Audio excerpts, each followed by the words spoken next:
अंजनी पुत्र हनुमान जी की आराधना तो सभी लोग करते हैं। उनके कष्ट हारक संकट नाशक हनुमान चालीसा का पाठ हर हिंदू के घर में किया जाता है। लेकिन क्या आपको पता है ये कब लिखा गया, इसकी उत्पत्ति कहां और कैसे हुई, इसकी रचना किस परिस्थिति में की गई? आज हम इसकी जानकारी आपको प्रदान करने जा रहे हैं।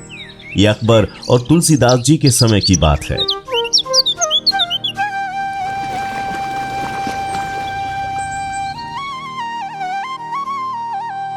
अब शाम ढलने को आई। रात को यहीं कहीं विश्राम कर सवेरे मथुरा के लिए निकलना ठीक रहेगा। अरे भाई देखो, आज हमारे गांव में तुलसीदास जी पधारे हैं। मैंने स्वयं उन्हें वृक्ष के नीचे विश्राम करते देखा है। चलो उनसे मिलकर आते हैं।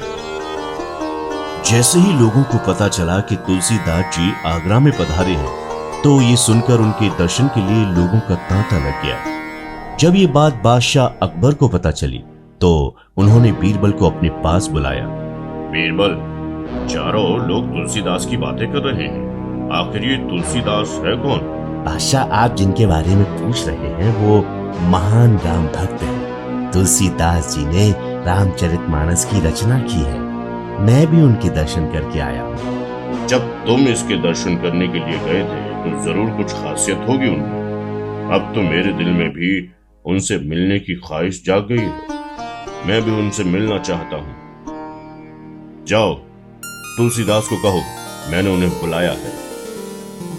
बादशाह अकबर ने उसी समय अपने सिपाहियों की एक टुकड़ी तुलसीदास जी के पास भेजी और तुलसीदास जी को बादशाह का पैगाम सुनाया और बोले, तुलसीदास जी, बादशाह अकबर ने आपको याद किया है, इसलिए कल सवेरे आप लाल किले में हाजिर हों। मैं तो भगवान श्री राम का भक्त हूं। मुझे बादशाह और लाल किले से क्या लेना देना? उनसे कह दो मुझे क्षमा कर। जब ये बात बादशाह अकबर तक पहुंची तो अकबर गुस्से में लाल पीले हो गए। जाओ जाकर इस गुस्ताख तुलसीदास को जंजीरों से जकड़कर मेरे सामने लाओ। तुमने मेरा आदेश ठुकरा दिया। तुम्हारी इतनी हिम्मत! अब कहो कैदी बनकर तुम्हें कैसा लग रहा है? मुझे इसका कोई दुख नहीं। जो हुआ भगवान राम की कृपा से हुआ। आगे भी जो होगा उन्हीं की कृपा से होगा। ओह, तुमको बेहद घमंड है अपनी राम भक्ति पर। यदि सचमुच तुम्हारी भक्ति में इतनी शक्ति है तो कोई करिश्मा करके दिखाओ और अपने आप को आजाद कर लो। लोग मेरे बारे में जो समझते हैं उनकी श्रद्धा है, पर मैं तो अपने आप को सिर्फ भगवान श्री राम जी का एक छोटा सा भक्त मानता हूं। वैसे भी मैं कोई जादूगर नहीं हूं जो आपको कोई करिश्मा दिखा सकूं।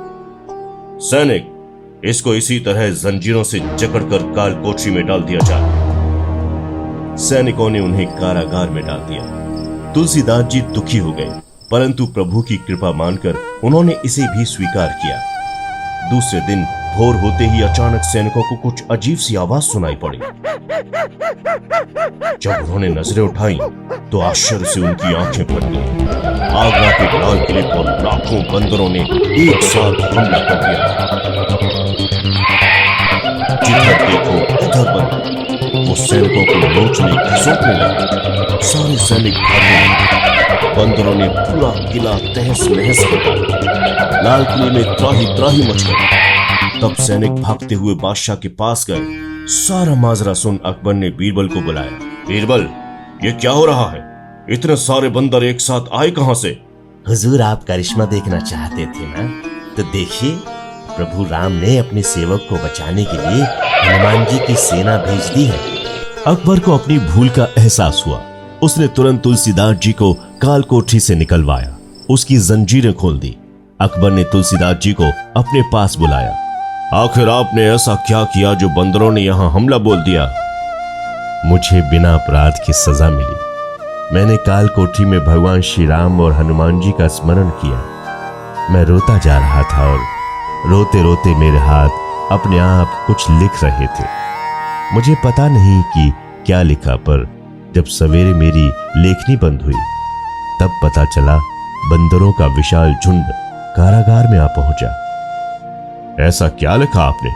मैं भी देखना चाहता हूं। तब तुलसीदास जी ने कारागार से वो पुस्तक मंगाई जिसमें हनुमान जी की 40 चौपाइयां उन्हीं की प्रेरणा से लिखी गई थी।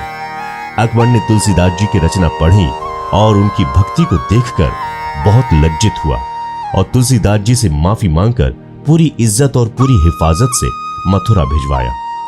कारागार से छूटने के बाद तुलसीदास जी ने लोगों से एक ही बात कही, जैसे हनुमान जी ने संकट की बेला में मुझे कारागार के कष्टों से छुड़वाकर मेरी सहायता की है, उसी तरह जो भी व्यक्ति कष्ट में या संकट में इस चालीसा का पाठ करेगा उसके कष्ट और सारे संकट दूर होंगे। इसको हनुमान चालीसा के नाम से जाना जाएगा।